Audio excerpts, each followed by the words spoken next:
श्री सरस्वती सहोदर ने वीर रक्षा के लिए एक प्राणायाम का उल्लेख किया है जो इस प्रकार है। आसन इस प्रकार जमा कर बैठो जिसमें बाएं पैर की एड़ी गुदाद्वार और अंडकोश के बीच में रहे। उसे तुम ऐसा जानो कि यह बैठने की गद्दी ही है। दाहिने पैर की एड़ी मूत्र नली की जड़ में ऊपर से लगाओ। ऐसा बैठने में पहले बहुत दिक्कत होगी, इसलिए तोंद के नीचे एक छोटा तकिया रखो। ऐसा करने से बराबर आसन जमेगा और पैरों की एड़ी पर दबाव भी पड़ेगा, जिसकी कि इस आसन में बड़ी आवश्यकता है। इस रीति से कुछ दिन तक अभ्यास डालने पर बिना तकिया बैठ सकोगे।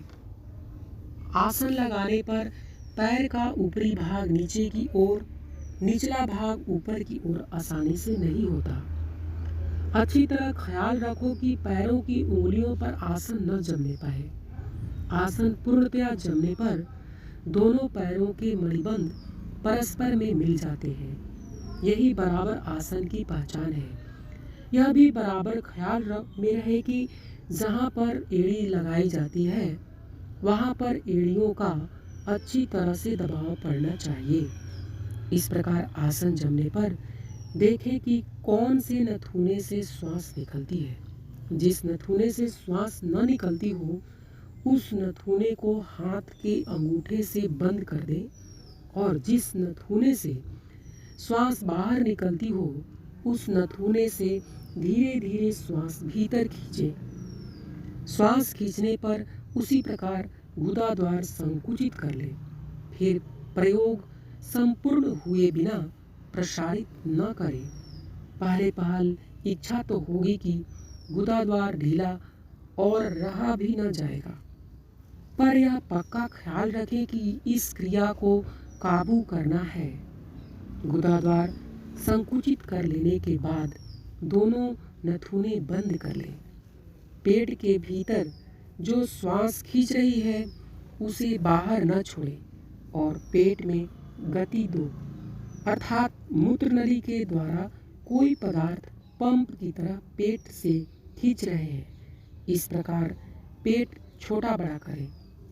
इस तरह क्रिया उतने समय तक करें जितने समय तक श्वास भीतर रख सकें। श्वास छोड़ते समय पेट की गति बंद कर दें और गुदाद्वार पहले की तरह संकुचित ही रखें। पेट में गति देते समय भी गुदाद्वार संकुचित ही रहे। गति बंद करके जिस नथुने से श्वास भीतर न ली हो उस नथुने से श्वास बिल्कुल धीरे धीरे बाहर छोड़ें। इस रीति से एक प्राणायाम हुआ। इसी प्रकार 3 प्राणायाम एक बैठक में करो। 1 महीने बाद 5 प्राणायाम एक बैठक में करो। फिर धीरे धीरे 15 प्राणायाम तक एक बैठक में करने की आदत डालो। इसका असली मतलब यही है कि एक बैठक में 10-15 प्राणायाम करने तक गुदाद्वार संकुचित रखने की शक्ति बढ़े, तब आसन सिद्ध हुआ जानना चाहिए। इस प्रयोग द्वारा आरोग्य तो प्राप्त होता ही है, साथ ही वीर्य भी वश में होता है। स्वप्न दोष, शीघ्र पतन, प्रमेह आदि के लिए बहुत लाभदायक है।